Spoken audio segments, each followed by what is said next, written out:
నమస్తే అండి, నేను మీ కేకే. నాకు ఒక స్పీచ్ నచ్చిందండి. ఒక చిన్న కుటుంబం కథ స్టోరీ. అది నేను చూసుకున్నట్టే ఉంది, ఎందుకంటే మిడిల్ క్లాస్ ఫ్యామిలీ కదండి కేకే. సార్ ఏమీ లేదు, తండ్రి, కొడుకు, తల్లి, ఈ ముగ్గురు ఫ్యామిలీలో ఉన్నారు కదండి. కొడుక్కి కొద్దిగా ఏమన్నా అస్తమానం, తండ్రి ఏంటంటే భయానికి కొద్దీ మనోడు వెనక్కి వెళ్ళడం, జాగ్రత్తగా చూసుకోవడం. ఏంటంటే మనోడు ఏంటంటే అతను ఒక స్టేజ్కి వచ్చాడు, 10వ తరగతి రాగానే తండ్రి ఇంకా అలాగే జాగ్రత్తగా చూసుకుంటే కొడుకు నాకు ఏం భయం లేదు, నువ్వు అస్తమానం వెనకాల రావాకు అని సంభాషణలు వచ్చినాయి. కొంతకాలానికి ఒక ఊరు వెళ్ళాలండి కొడుకు. నాన్న అంటాను, నేను వస్తాలే నాన్న, నాకు భయం లేదు, నాకు ఈ వయసు వచ్చినా నువ్వు ఇంకా నా వెనకాల పడితే అలాగా అంటాడు. లేదు నాన్న, నేను నీ వెనకాల ఉంటా.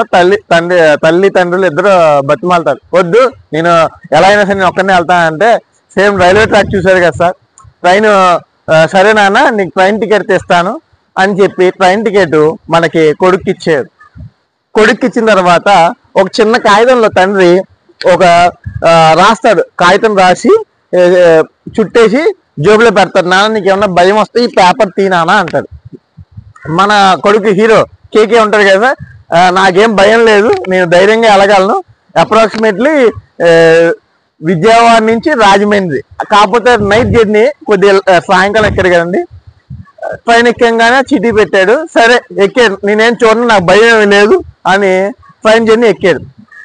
ఒక 2 స్టేషన్లు దాటంగానే చీకటి కండి.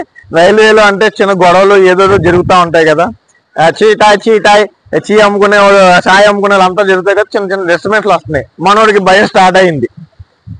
అయినా సరే కేకేకి భయం ఉండదు కదా, అదేం లేదు అని కొనసాగుతాడు. కొంత టైంకి 3 పిల్లలు ఇద్దరు ఎవరో కొట్టుకుంటే అది భయం వేసింది. అమ్మో ఏమైపోతుంది, అందరు చూస్తే ట్రైన్లో ఉన్న డిఫరెంట్ మనుషులు ఉంటారు కదా, భయం వేసి జేబులో ఉన్న చీటీ తీద్దామంటేనేమో మళ్ళీ వాళ్ళ నాన్న ముందు పరుగు పోద్దాం అని, ఏముందిలే మా నాన్నకి తెలియదు కదా అని చీటీ తీస్తాడండి.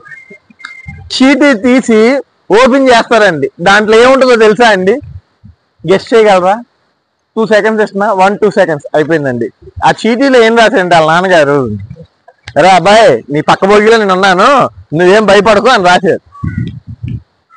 చూసారా?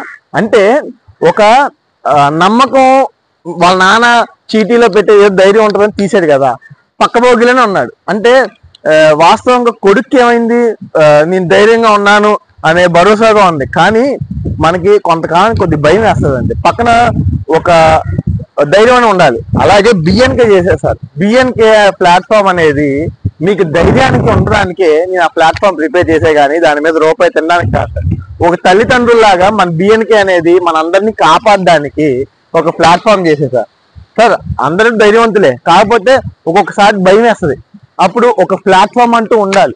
ఆ ప్లాట్ఫామే నేను బిఎన్కే అని పెట్టేశాను. ఓకే సార్, నేచురల్ బాగుంది, అందుకనే ఒక స్పీచ్ ఉన్నా, అది నాకు నచ్చి మీకు ఇంటిమేట్ చేస్తాను. Thank you sir. నేను మీ కేకే.